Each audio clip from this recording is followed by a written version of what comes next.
ആലപ്പാട് കരിമണൽ ഖനനം അവസാനിപ്പിക്കുന്നതാകും ഉചിതമെന്ന് ഭരണപരിഷ്കാര കമ്മീഷൻ അധ്യക്ഷൻ വി.എസ്. അച്യുതാനന്ദന്റെ പ്രസ്താവനയിൽ പ്രതികരണവുമായി വ്യവസായ മന്ത്രി ഇ.പി. ജയരാജൻ രംഗത്ത്.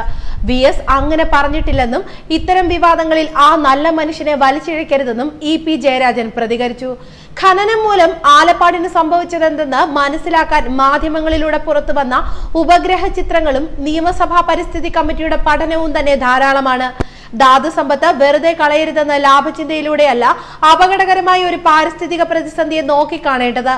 ഇന്നത്തെ നിലയിൽ ഇനിയും മുന്നോട്ട് പോയാൽ അത് ആലപ്പാടിനെ മാത്രമല്ല ബാധിക്കുക.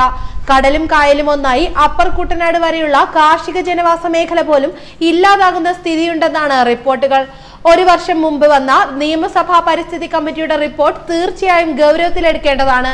ജനിച്ച മണ്ണിൽ മരിക്കണമെന്ന ആലപ്പാട്ടെ കുഞ്ഞുങ്ങളുടെ ആഗ്രഹത്തിന് കരിമണലിനേക്കാൾ വിലയുണ്ടെന്നായിരുന്നു വി.എസിന്റെ പ്രസ്താവന. എന്നാൽ വി.എസ്. അങ്ങനെ പറഞ്ഞിട്ടില്ലെന്നും അത് മാധ്യമ സൃഷ്ടിയാണെന്നുമായിരുന്നു മന്ത്രി ഇ.പി. ജയരാജൻ പ്രതികരിച്ചത്. വെറുതെ വേണ്ടാത്ത സ്ഥലത്ത് വി.എസിനെ ദുരുപയോഗം ചെയ്യരുത്. ആ നല്ല മനുഷ്യൻ ജീവിച്ചോട്ടെ, ബുദ്ധിമുട്ടിക്കരുതെന്നും അദ്ദേഹം പറഞ്ഞു.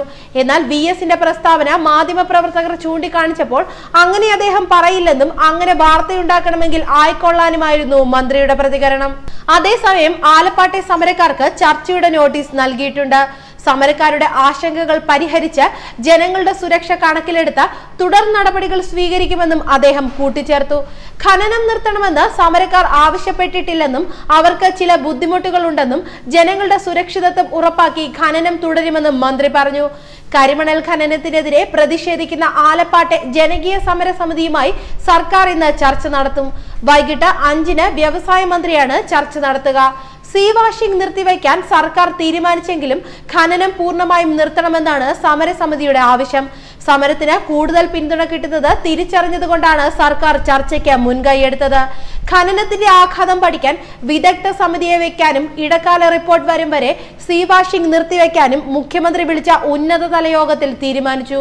സമരസമിതിയോട് മുഖം തിരിച്ചു നിന്ന സർക്കാർ പിന്നീട് നിലപാട് മാറ്റുകയായിരുന്നു. സർക്കാർ മുന്നോട്ട് വെച്ച ശാസ്ത്രീയമായ ഖനനമെന്ന തീരുമാനത്തോട് സമരസമിതിക്ക് യോജിപ്പില്ല. ചർച്ച സംബന്ധിച്ച ഒരു വിവരവും ലഭിച്ചിട്ടില്ലെന്നാണ് സമരക്കാരുടെ പ്രതികരണം. ക്ഷണം ലഭിച്ചാൽ പങ്കെടുക്കുന്ന കാര്യം ചർച്ച ചെയ്ത് തീരുമാനിക്കും. ചർച്ചയിൽ പങ്കെടുത്താൽ ഖനനം പൂർണ്ണമായും നിർത്തിവെക്കണമെന്ന ആവശ്യം മുന്നോട്ട് വയ്ക്കാനാണ് സമരക്കാരുടെ തീരുമാനം.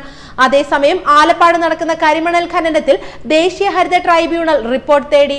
ഖനനത്തിന്റെ നിലവിലെ സ്ഥിതിഗതികൾ സംബന്ധിച്ച് കൊല്ലം കളക്ടറോട് ജസ്റ്റിസ് A.K. ഗോയൽ അധ്യക്ഷനായ ബെഞ്ച് റിപ്പോർട്ട് ആവശ്യപ്പെട്ടിരിക്കുകയാണ്. കരിമണൽ ഖനനവുമായി ബന്ധപ്പെട്ട് പ്രദേശത്തെ 17 വയസ്സുകാരിയുടെ വീഡിയോ ദൃശ്യത്തെക്കുറിച്ച് ജനുവരി 16-ന് ദ ഇന്ത്യൻ എക്സ്പ്രസ് നൽകിയ വാർത്തയുടെ അടിസ്ഥാനത്തിൽ ട്രൈബ്യൂണൽ സ്വമേധയാ കേസെടുക്കുകയായിരുന്നു. ന്യൂസ് ഡെസ്ക് മലയാളി വാർത്ത.